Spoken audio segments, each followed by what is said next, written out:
roster for roster, but no shame in their effort today here at Sanford Stadium. And the run game that UMass put on display, especially in that first half, to rack up 166 rushing yards, in a half against Georgia. I can't tell you how many times that's happened because, Tennessee racked up 152 over 4 quarters. Utilizing the 2-quarterback system. Today, Harrison getting a majority today, Haston being the other quarterback. Loose football picked up by the Dogs. Yeah! He got it! And he picked it up for almost touchdown, Georgia. Whoa! They scoop it up.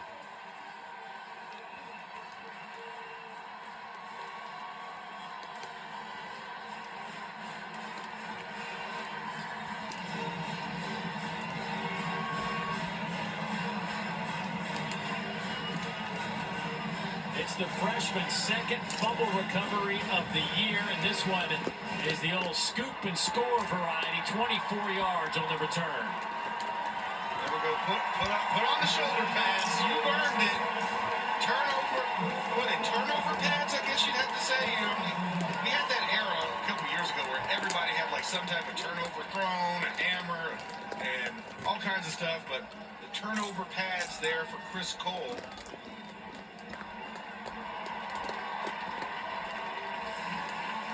Going after is up and good. Chris Cole, 235 on a 6'3" frame.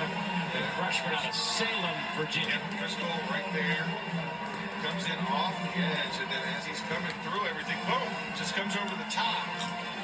Ball just pops up perfectly for him as he just goes in and runs into the end zone for that great strip off the backside on the blitz. Dave Harris, the guy, came in and poked that football free.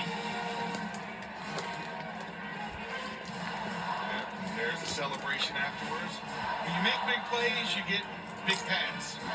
Bigger pads, so to speak. Wow.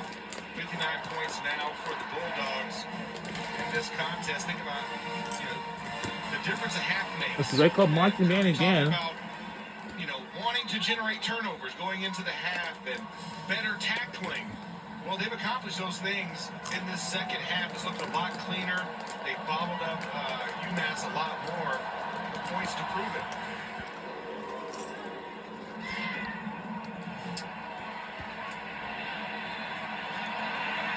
Whoa! Out over the 25, T.Y. Harding. Well, the Georgia Bulldogs a chance to make the playoffs. If you don't play in the championship game, but you win out, you're going to sit there and say, you're basically in. There is that 1% chance that you don't, but that's unlikely to happen. Can you imagine this place, though, on December 20th or 21st, you're hosting a first-round playoff game, what this environment might be like? And a night game at that, potentially, because we saw what it looked like against Tennessee, the blackout, the lights and everything. But I think that was the most important thing, seeing if you missed the SEC championship game, an 8th seed. 8th seed is a home game, 5 through 8 host in that opening round.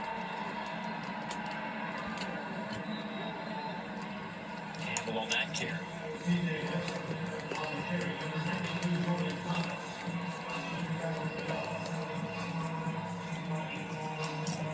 Approaching 3 minutes to go with this when UMass got fall to 2-9. They have their season finale against UConn next weekend in Amherst. UConn, though, having a great season. 7-3 this year. Jim Moore Jr. has turned the corner with that program. They were not very good last year, but they certainly have stepped things up. But here's what it looks like. Now, this is obviously going to change. It's a week old. Indiana and Ohio State going today, and Ohio State putting it on the Hoosiers. So a lot to be determined. But nonetheless, this is what it would look like if we started this thing this afternoon. Georgia would have had to go to Penn State. Wouldn't that have been awkward, knowing the difference in the change of schedule? But like you said, look at this, Indiana no longer probably hosting. You can cross them off Ole Miss with the loss against the Gators. games.